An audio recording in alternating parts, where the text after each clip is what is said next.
Which former First Lady recently suggested that Trump supporters need to go through deprogramming? Bet you can guess. Plus, the courageous young women on the Roanoke College swim team share the details of the extreme emotional manipulation they were subjected to in an effort to force them into embracing a man competing on their team.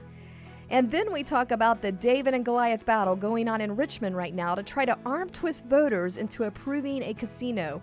Again! Welcome to Speak Up Virginia, equipping you to speak up on the life, family, and freedom issues that matter most to you. From the Family Foundation, I'm your host, Candi Cushman, with our president, Victoria Cobb.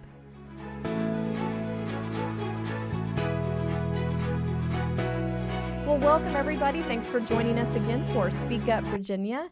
I think before we dive into our topics today, we did want to just touch on what's going on right now in the Middle East. And just, I know all of us are carrying a heavy heart, not only for just what this means for world events and the path forward, but also just still grieving the barbaric and horrific atrocities that were committed against these innocent civilians, against, I think we were upwards of 1,000 people. The last I checked, I'm sure it's changed by the time we're recording this, of people that were killed, over 100 at least, hostages taken. And it was just so hard to listen to the reports and view what those people went through, the just unimaginable torture, just depravity that they were subjected to. It's even hard to put words to it. It's hard for us to mentally grasp. So, Victoria, with that said, that's a lot to put on you, but I just wanted us to have a chance to kind of digest that and process that a little bit with our audience. Yeah, I think it's hard to imagine. You see these families that had family members taken away, or even worse, the loss of human life. And so you watch that, and it's really hard to put ourselves in that, to even be able to relate, to even be able to understand what they're going through, because this is, in all of Israel's history, this is one of the worst things that's ever happened. And so, and it's interesting when you think about, this is a country that prepares for this, that has enemies surrounding it on every single border, that knows that at any moment there are people who hate them, that are, so this is something that they were fully aware could happen. And yet when it does, I think it's just indescribable. You can't even imagine. They live with regular rockets coming over from Gaza. They live in a world of sort of unrest in general, they know, but what has happened here just reaches an entirely new level.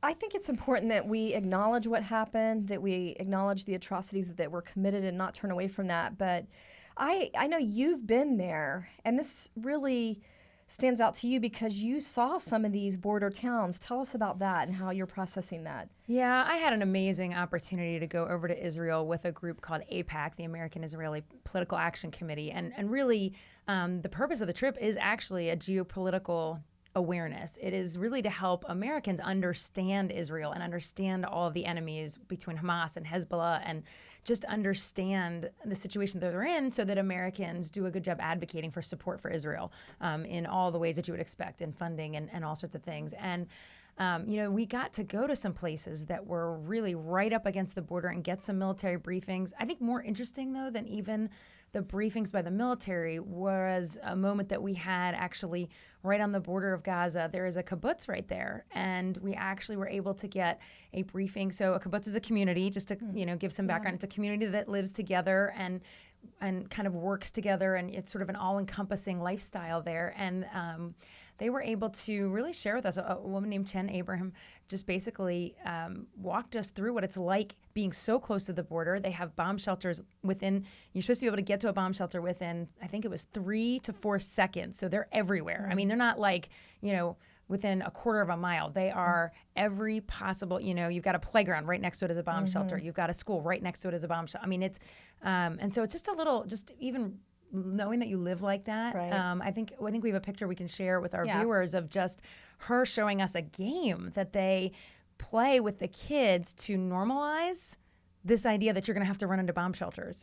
Just even think about your kids having to feel like that's normal. And just the picture you had also of a bus bomb shelter, Yes, just really brought home to me that this is part of their normal day-to-day living. It's a bus stop, it's a bomb alert. shelter. Yeah. And she took out some of the rockets that have come over to kind of show us what comes. I mean, this is a lifestyle for them. And fortunately, this woman was actually out of the country when this attack happened. So she and her family were saved. This kibbutz is not a good situation. So you just think about all the lost lives and it's hard to know what to say. Yeah, well, one of the things that's been most disturbing watching out of this, and I will just say that, by the time this airs, there will be more news because it's moving fast. But already, right away, we saw people trying to deny the reality of the atrocity, trying to justify it, which is just outrageous. And it was disturbing to see this on a lot of college campuses right here. Yeah, I think we got to talk about our own college campuses here in Virginia, UVA. And maybe there are others, but the UVA one was really disturbing. There's a student group, a pro-Palestine student group that actually they issued a statement that is just horrific. Remember, we're talking about a terrorist group. Hamas is a terrorist group. What we have happening is terror. And their statement basically said that these lives lost, that this situation is a step towards a free Palestine. Like, this is a necessary thing. It was justifying it. And you have to remember, we are talking about attacks on babies, the elderly, rape of women, hundreds of youth being mowed down by guns. Just that anyone would have the mindset of justifying that is shocking.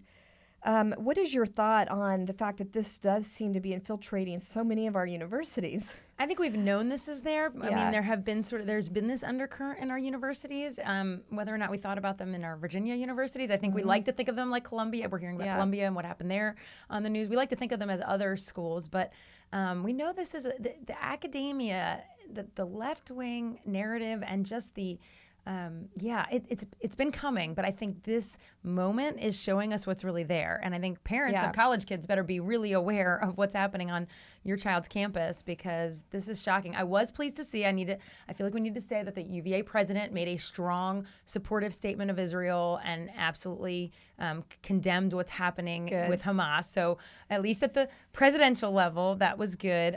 But we had a UVA professor that's being looked into. We don't have all the details at this point, but sort of offering extra credit for attending this rally. Was that this rally of this group, like the student group, this pro-Palestine effort? And we know that there are Palestinians that are Christians that are not going to advocate for all of this. But the fact is, you can't justify as a group the terror. Right. Yes, that is wrong. We need to acknowledge that. I'm glad he came out with that.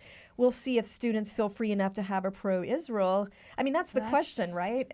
Do they only? I feel like there's a lot of intimidation where only one side feels free to speak. Well, and there's just a moment where I think Jewish people are really feeling targeted. And so, I mean, you hear on the news the rabbi saying, please still come to services. And when you hear that, you think people are actually probably scared. I mean, they're really, and especially at a university on campus. So I don't know if students will feel comfortable, especially if they are actually Jewish, being able to step out and support Israel. Well, I think that starts with one by one, all of us stepping out, acknowledging what happened, that it's wrong. One, though, interesting discussion that I had, it was actually at our board member. There are some very wise people that our board meeting. It was actually at our board meeting. There's some very wise people that we benefit from advising us, and I was having a discussion with one of them, and I was just trying to process the level of atrocity and was processing what kind of state do you have to be in to commit these acts. That's what's hard.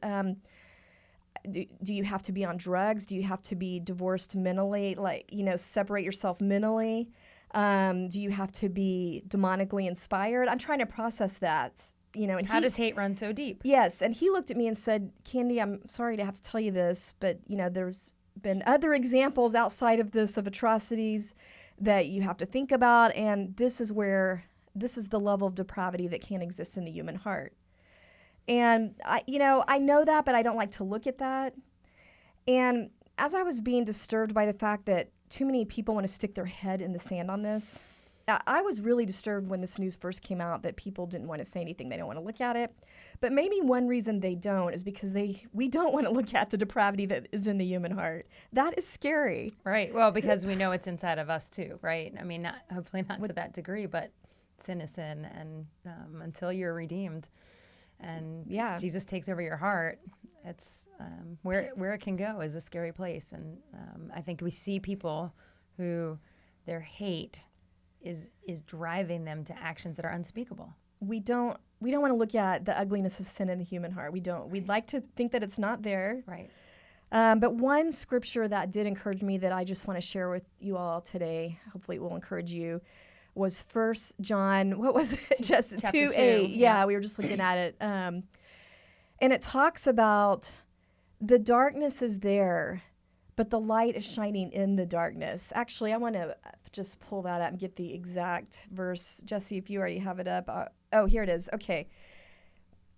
The darkness is passing. This is what it says, 1 John 2:8. And the true light is already shining. That really spoke to me in my morning Bible reading, because I thought, I'm so disheartened by this darkness and the reality of it. But in eternity, in an eternal perspective, the darkness is passing. The true light is already here, and it's Jesus. And I just pray in the midst of all this, as people grapple with how to go forward, that we have that light. Absolutely, absolutely. And I think there are gospel opportunities happening even in Israel right now, as there's just such tragedy. We know there are missions groups over there that are being the hands and feet of Jesus to people that are struggling. Yeah, that's right. We need to be in prayer for them. All right, well, we just wanted to kind of touch on that, but moving on into today's topics, I wanted to start out with an update on these very brave swim team captains from Roanoke College. You know, we talked about them a couple of episodes ago, but there's been another update, and I think it's important to cover.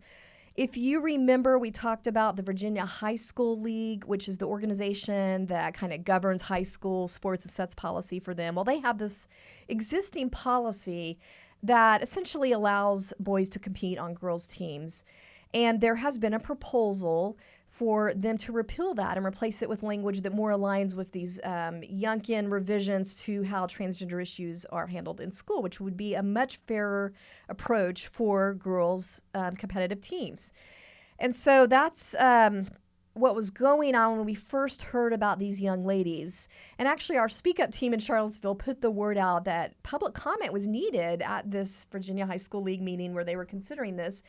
And these swim team captains stepped up and were willing to share their testimony. Now, I'm just going to read their comment in part. We're going to put an excerpt from it on the screen so you can follow along, just so you can get an idea of what they said at that time.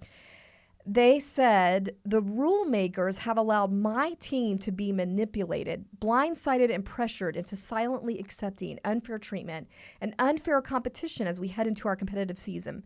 We have been blackmailed and asked to carry the responsibility of one male athlete's mental health and well-being at the expense of our own.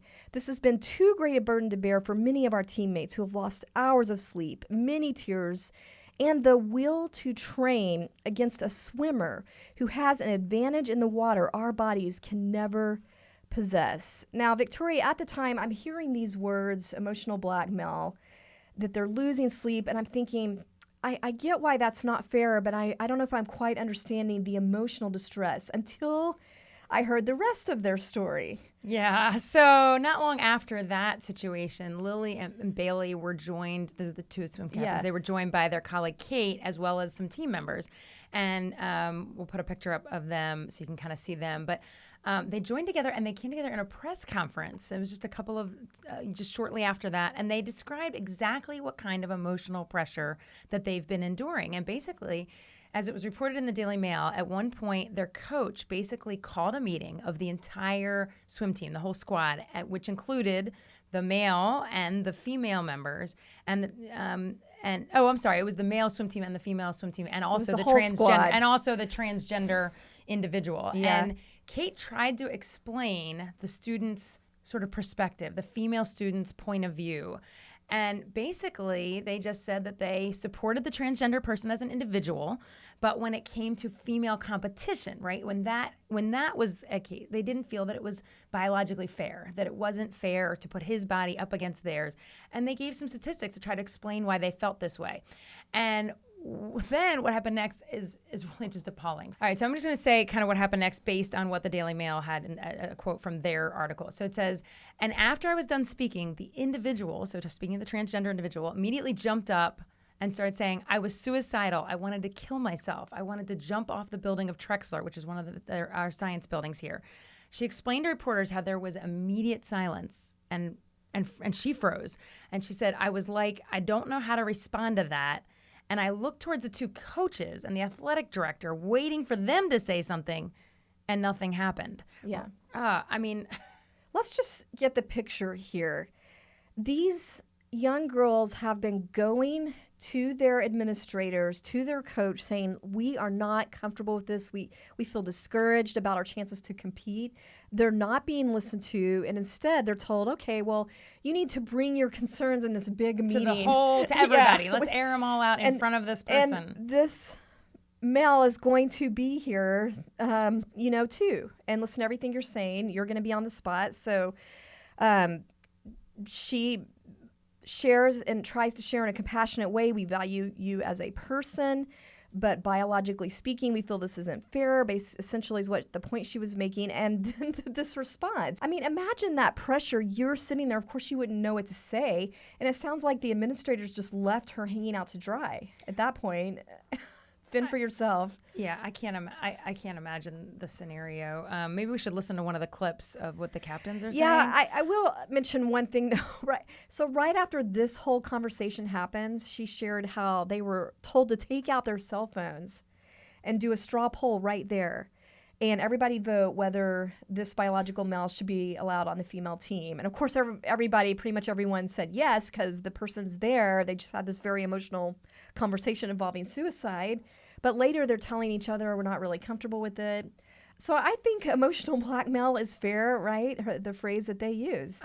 Yeah, you would think that's strong. But what are you supposed to do with someone who says, I'm suicidal, and it's basically, you're there, you're supposed to fix this by letting me compete against you and destroy your championship. And they did leave that on the girls' shoulders, by doing that. Absolutely. And the fact that no adults knew that the way they handled this was so heavy on those girls is just inappropriate. Or they didn't care. I'm sorry to say that. I don't know. I can't even imagine coaches thinking this was an acceptable, and then a straw poll, like it's some kind of it's a democracy, we'll just all vote, after we've had this heavy emotional thing. No other considerations about biology or fairness. Yeah, just vote. Popularity vote. Well, like you brought up the clip we have. I believe this is Bailey speaking about what that process was like for her. So let's just listen to her for a minute. Throughout the last month, the women's team and I have felt manipulated, helpless, angry, confused, upset, guilted, and most importantly, unheard. The early meetings that I attended were not productive. We listened, we spoke, and then quickly learned it was not okay to speak our mind. We were somehow wrong in our feelings. After those meetings, I would feel as though my words were manipulated, my feelings cast aside, and I believed that my voice had made no difference. Even worse, the voice of almost every single woman on my team did not matter because there was only one person who did. We were silenced. Where was our right to be considered? Where was our right to be seen as valuable? And most importantly, where was our right to compete fairly? All right. Well, I did see a report that came out that the male student asking to be on the female team has withdrawn that request. So, good for the women for not giving into pressure, to sticking to their guns. But this affects more than them. This issue is bigger than just this one swim team. What do you think the impact will be on the NCAA and also the Virginia High School League? Yeah, so this is the thing. We need brave people to come and step up and tell their experiences. And so these girls being willing to do this is really important, because I think it's easy for administrators to hide behind politically correct things and just have policies that they think, placates the one individual that's transgender and just ignores the feelings of the others. So I think it's really important. I do think there's just so much working on in this area in policy. So around the country, every state is battling what is their policy going to be. We certainly here in Virginia have had legislation trying to save girls' sports. And in every state, it's a battle over the concept. It's also a battle over whether we're going to apply this just to K-12 or whether we can actually apply this to our state colleges. So these are all major battles. We were unsuccessful this past year. So it's still in Virginia, as we talked about, this is still the policy of the high school sports league. And obviously we still have a problem at the collegiate level. 22 states have actually saved girls' sports, so to speak. So that's exciting to see that it is moving. So we're behind. We're behind. This is often the case. It's very frustrating that we are in this state that struggles to get what we think are common sense things and that poll really well in Virginia. This is an issue that a majority of Virginians really support. They believe it is unfair for girls to have to compete against boys, and they do think that the adults have to step in and protect those girls. Yeah. You know, it strikes me when I was saying maybe the administrators just didn't care that all the weight was on them.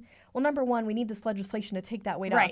But number two, maybe it's not so much they don't care as the skewing of perspective when you put an agenda ahead of actual facts, biological facts.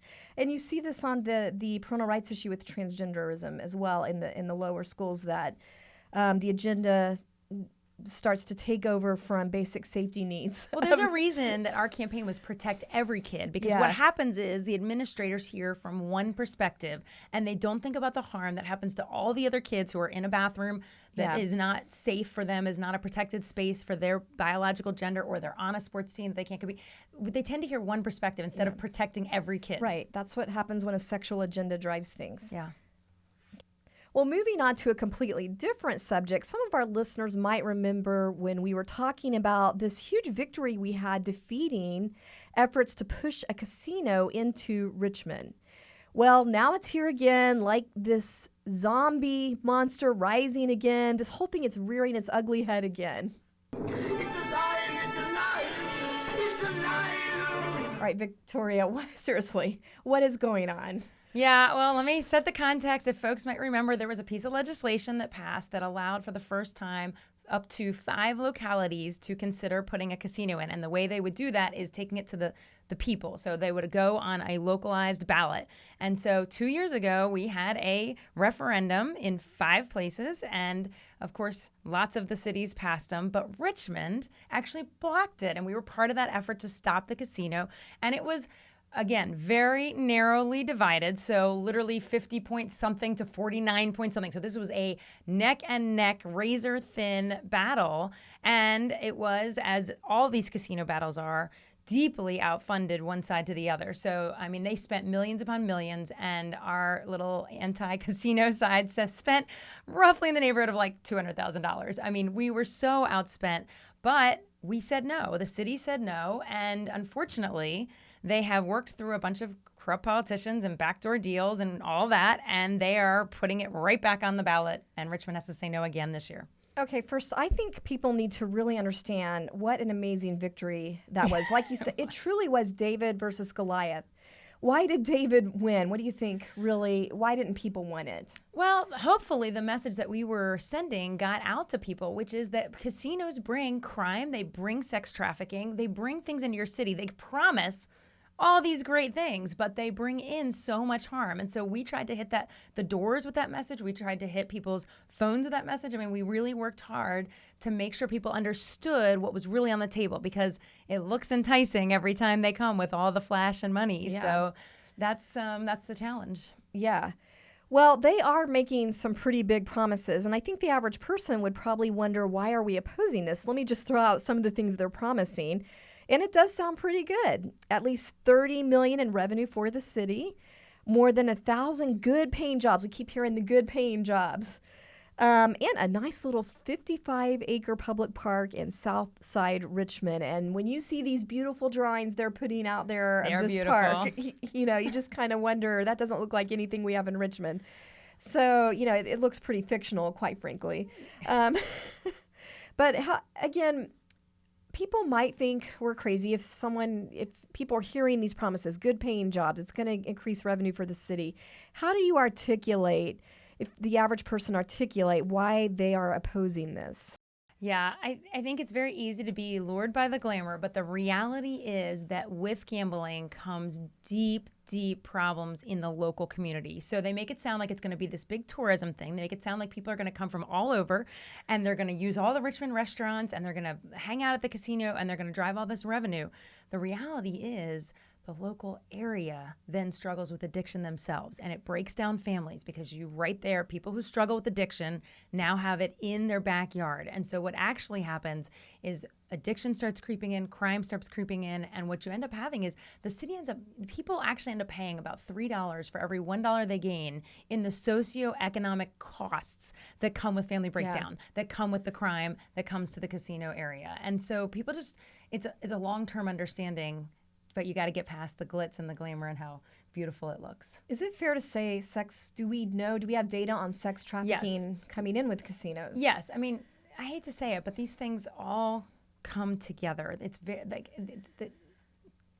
things run in sets of multiples. Let's just put it this way. And so, yes, we know that sex trafficking increases. We know that crime increases. We're already seeing that. Actually, we were talking about this the other day and what's going on in the Portsmouth area with their casino. Mm-hmm. The reality is, where there's money and addiction. Yes. You got money That's and really addiction. the bottom line, yeah. That's the bottom line. And it just breaks down so many things. And so it's a really devastating thing that looks like it's glamorous. And they're promising lots of jobs, and they're promising unionized jobs, which has become the newest thing. And unions entering the entertainment industry in Richmond will also be a problem for all sorts of other entertainment facilities in Richmond, like the Convention Center and others, that all of a sudden have to compete, and we'll find that everything becomes unionized. Oh, that's interesting. That's a whole different level of problem. But well, ultimately, I do feel like it's a form of cannibalizing on your own citizens. If you're trying to increase revenue off of exploiting or bringing in, creating a situation of exploitation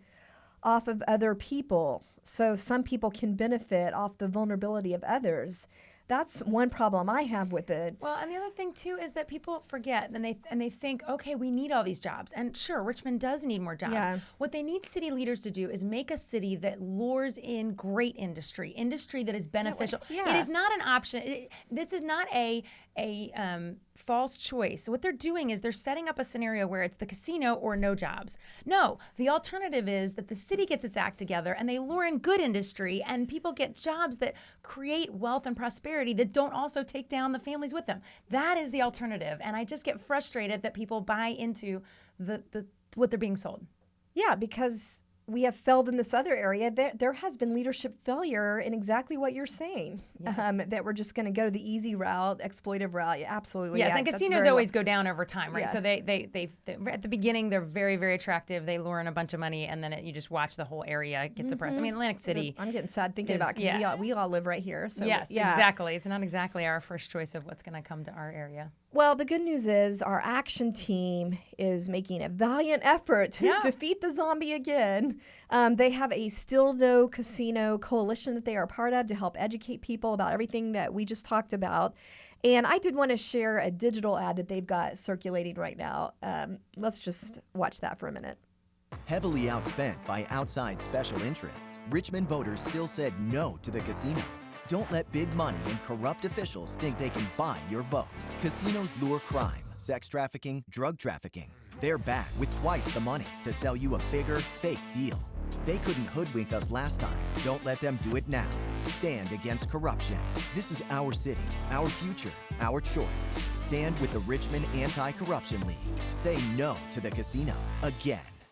All right, Victoria, that ad references big money being spent by outside interest groups on this casino effort, the effort to push it through. And I want you to tell us about what we're talking about with this big money. Yeah, I think the first go around they had a couple million. Now they've already basically invested $8 million. And they say they may put up to $20 million to persuade the electorate. So we don't know until this thing's over how much money they actually spend. And then, of course, the unions are donating $800,000 also of their effort and whatever. So this is not a small thing. When you get to the end of this, I mean, it will be sort of a an insane, like you said, David and Goliath, except we thought it was last time. Now this will be times I don't even know what till we're done. And the sad part is if they have to do all of that to convince people this is good, it should tell you something, right? I mean, that's the disturbing part. So we're really hoping that Richmond voters continue to say no. They said no once, let's say it again. Yeah. And a lot of that money is going apparently toward door knocking. Oh, yeah. I mean, is that kind of unusual to spend all of that on door knocking? They are hitting the doors. They are hitting the billboards. They are hitting the bus wraps. They are hitting the television. I mean, they have gone all out, and they just think if they show enough glamour and glitz that people will get on board. And now they've thrown in, and we'll build some daycares, right? So like we're even getting into like using children to like pass this casino. Why do they want this so bad? Because I think the city leaders want it because they've got deals with the casino folks. I think there's kickbacks. It is not a clean industry. That is, I can just tell you. There's a lot of money to be had by all. Look at all the examples of how casinos have gone in other areas, and let's just put it this way: it is not an up and up kind of business. All right. Well, what can people do, Victoria? Is there any way that people can chip in here? Well, yeah, absolutely. Now, I know it's a small portion of our listening audience, and our viewing audience here, but obviously if you're in Richmond, we need you to care. We need you to tell your neighbors. We've got signs you can put in your yard, all these things. And then just generally, if this is our capital city in Virginia here. So this is not just any city. This is Central Virginia at our capital where we hope to highlight the best of what is in Virginia. And so we do hope other folks will go to the website at stillnocasino.com and consider donating to this so we can be a little closer to, the crazy amounts of money. But yeah, anything folks can do, we appreciate. Well, it's that time again. Time for our Inconceivable Moments Award. This is where we're featuring examples of the absolute lunacy and craziness that happens when cultural leaders try to give guidance completely apart from biblical principles. And we're calling this the Liberals' Most Inconceivable Moments Award. Inconceivable! All right, well, for today's Inconceivable, we have another entertaining example of leftists saying the quiet part out loud. And this time, it's coming from everybody's all-time favorite, Hillary Clinton. Yeah, that's right. So during an interview with CNN's Christiane Amanpour, she basically called for Trump supporters to be subjected to cult deprogramming. So let's just listen to her own words. Those MAGA extremists take their marching orders from Donald Trump, who has no credibility left by any measure. He's only in it for himself. He's now defending himself in civil actions and criminal actions. And when do they break with him? Because at some point, maybe there needs to be a formal deprogramming of the cult members, but something needs to happen. I don't even know where to start with this, that someone would actually say out loud an entire group of people needs to go through cult deprogramming just because of their political leanings. There's that. But the scary thing is, from the best that I could tell, she looks perfectly serious. It doesn't look like she's saying it tongue in cheek. So I was a little concerned by that this is, looks like a serious proposal. And then what does she mean by deprogramming? Is that like just sensitivity training, or is this North Korea re-education? I wasn't really sure. Well, remember, this is the same person that put all the deplorables in a box. And remember, you gotta look at who's talking here. But we can laugh about this, but there is a very real effort, I would say, towards sensitivity training, right? We know that there is a perspective, an ideology that says, if you believe this, we need to get you fixed. We need to alter your thinking because you are, and I won't name all the names that we get, but it's actually, and it's happening a lot in education. It slips a little bit into the workplace on LGBT issues, right? Like we got to do a little bit of sensitivity training on that. And so it is a little bit of a frightening pattern, and for her to say it with a straight face. Yeah, I seem to remember that. Baker in Colorado, I think one of the things they were trying to force sensitivity training. Yes, exactly. That was you one of the bake punishments. The cake, get the training. Yeah. So the scary thing about it, we, like you said, we laugh about it, but when a significant amount of people think that you should force people to be reprogrammed, their compelled thought training, it's like we learn nothing from history. I think that's the thing, is we joke around about these things as if they've never happened in a way that is horrifying, right? We know that the idea that everybody needs to think the same never leads to a good place in history. And it's replete with examples. But the fact that we can say, and in America, right? Like we are the bastion of freedom of speech and freedom of thought, and the idea that we're just not taking that seriously, that we have people that are joking about like, we don't know that she was joking, right? Like people that are actually saying in any context that people should get their thinking realigned to a narrative that they like. It's about power. They value that power more than freedom. But I do want to point out something else Mrs. Clinton also said during the interview. She said that Donald Trump, quote, has no credibility left by any measure, and then she went on to say he's only in it for himself. Now, I think we can all agree that there's some fair criticism of President Trump on a number of things. Right. So let's start there. Let's start there. But it's especially rich coming from the Clintons. This is the thing. I mean, if there was sort of the beginning, well, I don't want to say the beginning of moral slide. There's been moral slide for forever, but just, I mean, the Clintons haven't always been on the up and up, and everybody knows that. And so it's just amazing to me that she feels comfortable criticizing others. I just think we all need to be really careful. Again, lots to criticize about Trump and many of the people that have been in power, but it's kind of like she's got this superiority, like I think right, and therefore I should be the one helping everyone else think right. And let me just tell you about these other crazy people that think something different. I mean, pretty much on everything Trump has been criticized for, they've pretty much had almost the exact same, if not very similar issues, right? Well, we certainly have laptops and servers and, all these things in their direction. And, yeah. So, all right, we can talk about, equality in that regard. But I also thought it would just be fun to mention, one word she used was MAGA extremists. I think Hillary that's Clinton, a popular word, they and love they throwing throw that out. anybody into that. They category. hate the slogan "Make America Great Again." Right. But I just wanted to get your comment because my husband and I had visited Stanton and had the opportunity to go through Woodrow Wilson's home and museum there, which I didn't know was there till I visited. Yeah, that's a lesser known site in Virginia, I would say. Well, we saw that this whole idea, the initiative of making America foremost, did not actually necessarily start with the Republicans. And I saw this little slogan, which we're going to put on the screen. I took a picture of it, America First. So I would just like to point out that the idea of America being having that be priority is not an original idea to Donald Trump. No, and it's not even an original idea to America, meaning that you would want most countries should want their citizens to want the best for their country and for their country to be at its greatest, right? So this concept, and certainly in America, this idea that we are proud of a lot of, not everything. America is not perfect. It has not been perfect. It's not going to be perfect. But there's a lot that America has done for the world that we should be proud of, and we do want it to shine in a variety of ways. Now it's hard because now that slogan is so tightly tied to President Trump that if you're not a staunch President Trump supporter, you kind of like are hesitant about that phrase now, which is kind of unfortunate because I think a lot of us want to make America great, regardless of where we stand on all the details of who Trump is and what he's doing and today's latest whatever's going on with the president. But it is. It's been going on for a long time, and it's important that we care about our country. Yeah.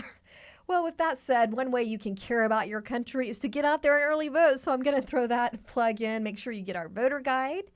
And I just want to thank everybody for joining us today for another episode of Speak Up Virginia. Don't forget, you can help us out by sharing the Speak Up Virginia playlist that helps us get the show out to more people, get more people educated what's really going on. And if you are on Apple or Spotify or some of those audio-only versions, be sure to give us a review, a 5-star review, because that also helps the program get out there to more people. Thanks for joining us. Remember, we are stronger when we speak together.